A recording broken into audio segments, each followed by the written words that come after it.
obviously you've been in a Dodger uniform for a while now, and I'm just wondering if you have noticed the impact of a dominant African-American player wearing the Dodger uniform, obviously like Jackie Robinson did, in this stanza of time while you have been here. I mean, because you wearing that uniform has brought a lot more people of color to the ballpark.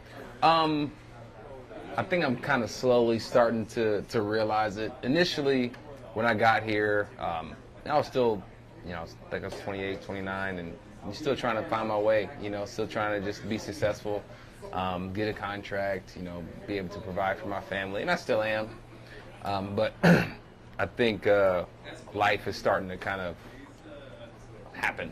I got 2 kids now, and I got a home now, and belong to a golf course, little things like Sure. that. And so now that saying all that to say, it's helped me learn how to take things in and accept things. And, Gotcha. And now that I have seen more black people here at the stadium, and now that I have seen when I ask for more black people to come, on Instagram, Twitter, and all those type of things, I get some good reception. It's super cool. It's super cool, and I've accepted it, and I love it. I love it.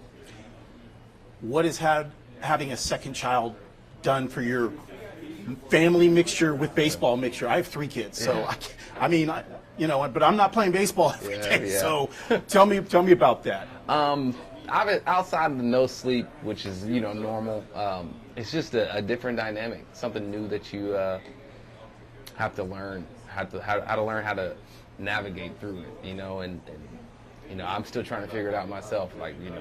I get to the ballpark and I haven't really slept much, but I don't let it affect. I try not to let it affect my job, and I'm still trying to figure it out. So I'll have that answer in a couple months maybe. Gotcha. I hear you. How do you see the second half playing out of the season? I mean, it has been wild. I don't think a lot of people saw the D-backs coming from where they came from. The Pods, everyone's expecting them to make a run. You guys and the Giants are steady. What do you see happening in the second half?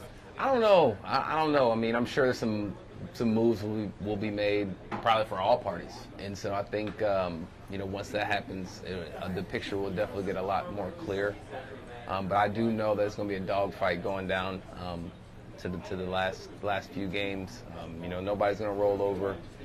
I know this playoff structure, they do allow more teams in, but that means a lot more teams are better, and so, I just know it's going to be a lot of fun, a lot of playoff baseball starting in, September, really, right. And so all I can really say for sure is it's going to be fun. The rule changes. How has that affected you with the pitch count, and the fact that if you're not ready, you get a strike? I mean, how has that affected you as a hitter? It hasn't really affected me too much. There's sometimes I hit a couple foul balls, I hit a foul ball or so, and I usually kind of take my time getting back into the box, and that's one time I will forget about the clock and I have to call time or something, which is definitely something new. But it's kind of a game within a game, and the rules are here, and no matter what, you got to abide by the rules, and so you just got to do what you got to do. You got to make some changes where you have to make changes, and figure it out. Do you get to bowl much during the baseball season, and does that affect you at all? Because obviously the motion of throwing and the motion of bowling are kind of the opposite things. I don't get to bowl too much. I will go practice, so I do make sure to go practice. And for me, it's just something I use to clear my mind. Something to kind of get away from baseball, because we're so submerged in baseball. I mean, we're here, 10 hours a day. And we're really here more than we're with our families, and so sometimes you just need to get away. And bowling has been, my getaway. I'll go, and I don't get to compete really, but get to go practice and just take a couple hours for myself to just do something I love doing. Just get away. Gotcha. You've played in quite a few All-Star games. What do you love about the Midsummer Classic? I think just getting to meet guys. When my first All-Star game, I remember I was a young pup, and I see all the vets there. And I see the 4, the 5, the 6, the 10, the 12 on their arm patch.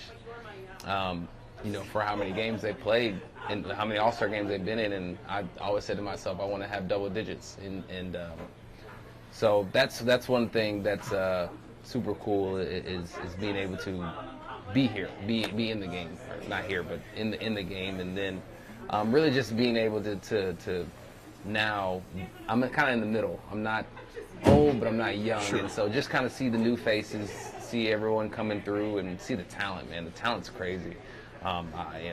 This game has changed so much from when I first came, and so really just getting to see the guys, seeing what makes them go, and getting to know guys. Last question, I'll let you get going, Mookie. You got one more game with the White Sox tonight, but then the Giants come to town. How have you kind of submerged yourself into the Giant Dodger thing? I mean, it's such a huge thing here in San Francisco. Obviously, it dates back to New York in the golden era of the game. How do you feel about the rivalry now? It's super cool. It's definitely something different than the Sox and Yankees. This one, it seems like it's a little more civilized, and it's about the game. We're competing, and it's a battle of two really good teams. Typically, both teams are typically always good, and no matter if one team may not be playing that good that season, when you play against each other, it's always good games, and so. It's super fun, man. It's super fun. I getting to know those guys over there. It's super fun. We're competitors when we step in between the lines, and it's just different. A West Coast rivalry is definitely different than the other one.